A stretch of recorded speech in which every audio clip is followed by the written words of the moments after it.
are assigned on the cyclical theory. So first we will discuss the introduction. What is a cyclical theory? And this will be discussed by Miss Marielle.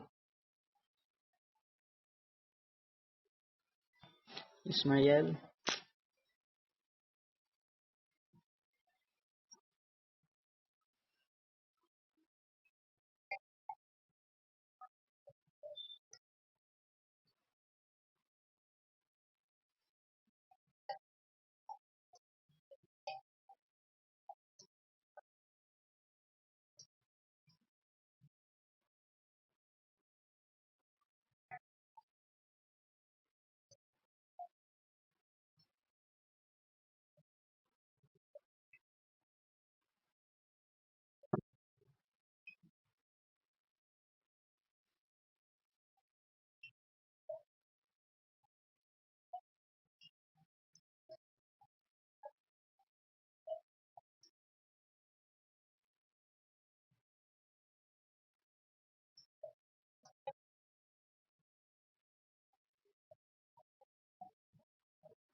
Thank you, Miss Marielle. So cyclical theories of social change hold that civilization rise and fall in an endless series of cycles. Oswald Spengler wrote the book The Decline of the West. So, gani nag-explain na ni Miss Mariel kung kinsa ni si Oswald Spengler. So, naghima siya libro nga the Decline of the West in 1918, in which he wrote that the fate of the civilization was the matter of destiny. He saw the society moving in a continual cycles of growth and decay. The Roman Empire rose to the power and then gradually collapsed. So, ang best example aning gihim ni Oswald Spengler is the Roman Empire. So, ang iya is rise and fall isa ka civilization daw ang cyclical theory. And ang Roman Empire mga is sa una is kanang sige sila progress ga dako ay ang ilang empire through kay colonize sila mga nearby countries nila, but sa kamulan nila nga pag progress pag saka sa ilang economy, then they didn't know nga dili day ganahan ang nearby country nila, such as specifically these barbarian clans which is nag-rebuild sa ilang empire, and that causes nga nag-diminish ang ilang kuan or nag-collapse ang ilang empire. Then kaning Roman Empire which is called as name as Italy na ni siya karon nga lugar. So moto ang ingana ang thought ni Oswald Spengler nga The Decline of the West, which is ang isa ka civilization is mo rise and fall ra siya. Then the British Empire grew strong and then deteriorated. Spengler believed that the social change that may take the form of progress or of decay, but no society lives forever. In recent times, Arnold J. Toynbee, noted English historian, has also propounded the cyclical theory of the history of the world civilization. He maintains that the civilization passed through stages corresponding to the youth, maturity, and decline. So, kung kang Spengler is nay rise and fall sa civilization. Kang Arnold Spengler is nay 3 stages, which is the corresponding to the youth, maturity, and decline. So, murag nay 3 stages iya ang lahipod ang kang Arnold J. Toynbee, and these 3 stages will be explained later. So, this is a table to para ma-explain jud ang kang Ibn Khaldun nga cyclical theory, rise and fall of the sovereign power. So, ang lifespan daw aning theory is 120 years. For example, ang pag-progress aning country, ang pagsaka niya is through pag-collapse. Mo na siya ang cycle niya nga magsaka dan ma-diminish or mag-collapse ang isa ka civilization that will magdugay na siya og 120 years ang pag-rise and fall sa isa ka civilization. Then the reason of the rise, then nganong there are the reasons nganong ga saka or ga progress ang isa ka civilization. Mo ni siya ang factors. Stronger Azabeya. But what is Azabeya, by the way? Then it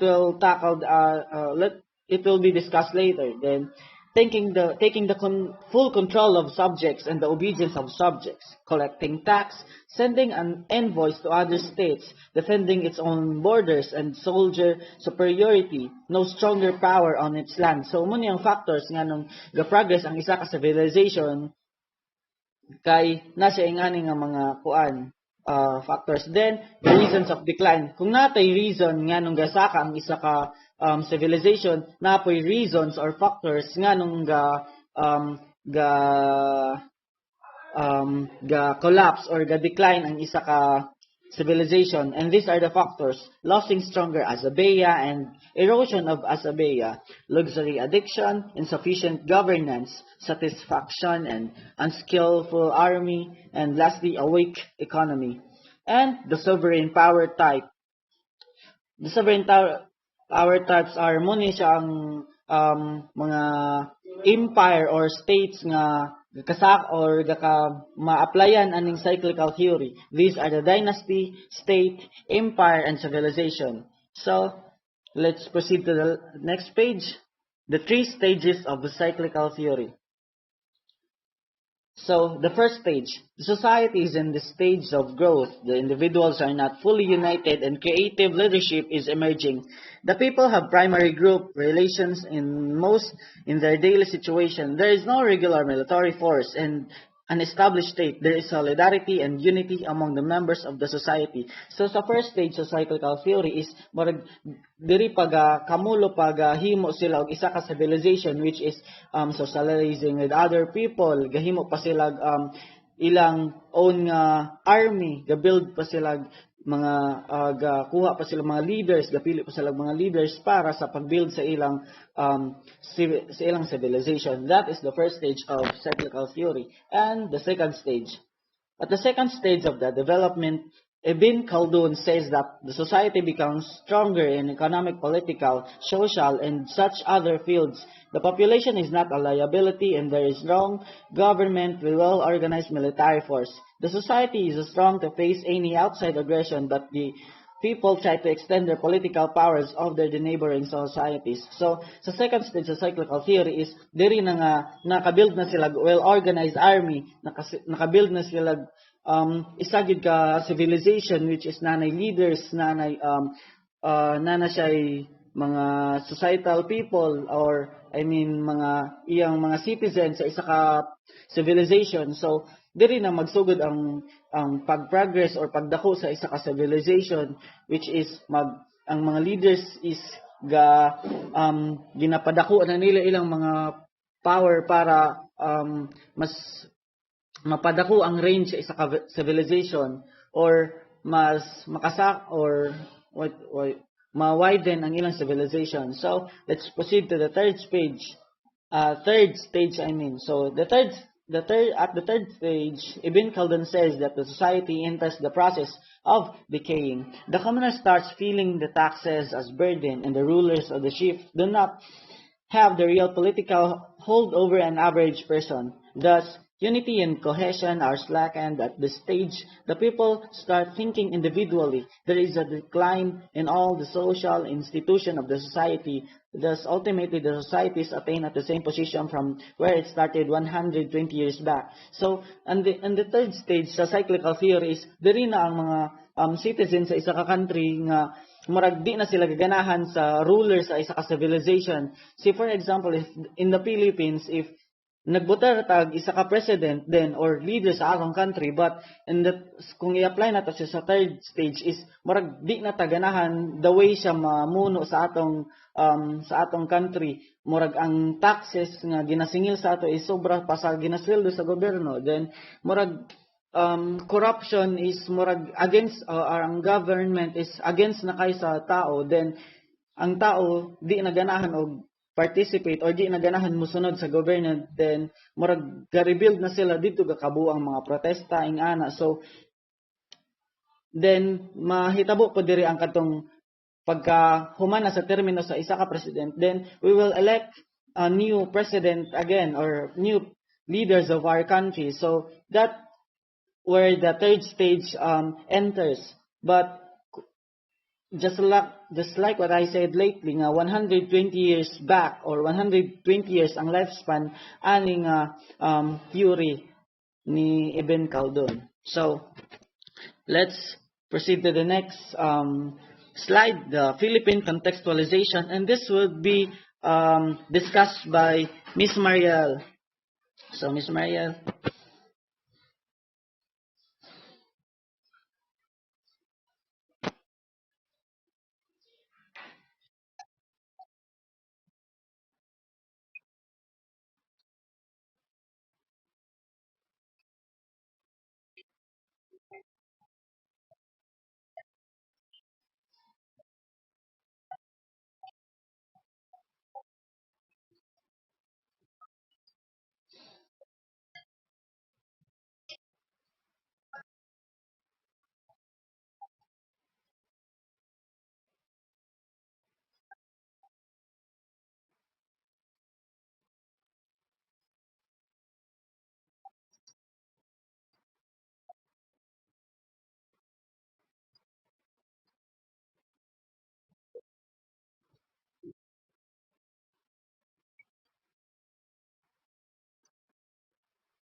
So mo to ang gi-explain ni Miss Mariel nga ang tao ug the way ang Pilipino sa ilang politics is an example of cyclical theory, which is pabalik-balik lang nga infinite process ang cyclical theory. So thank you for that, Miss Maria. And lastly, the citation on cyclical theory. So, Aristotle is popular about cyclical theory of history because his theory depends on the argument that any social or political system is not stable and people, for that reason, cycle among regimes are by Hodges 2011. So, see, this is an example of cyclical theory na gani, just like what Ms. Mariel discussed lately, nga ang political system is also part of a cyclical theory kay murara sig cycle nga pabalik-balik magbotar, mag-lead, and pulihan na sad og lain nga leader, which is moendra ang termino. And second, Ibn Khaldun defines the downfall as a usual process that says that states, dynasties, nations, and civilizations are like humans, so that they are born, grow, die, and others take over their places, and they face the same results, and this process repeats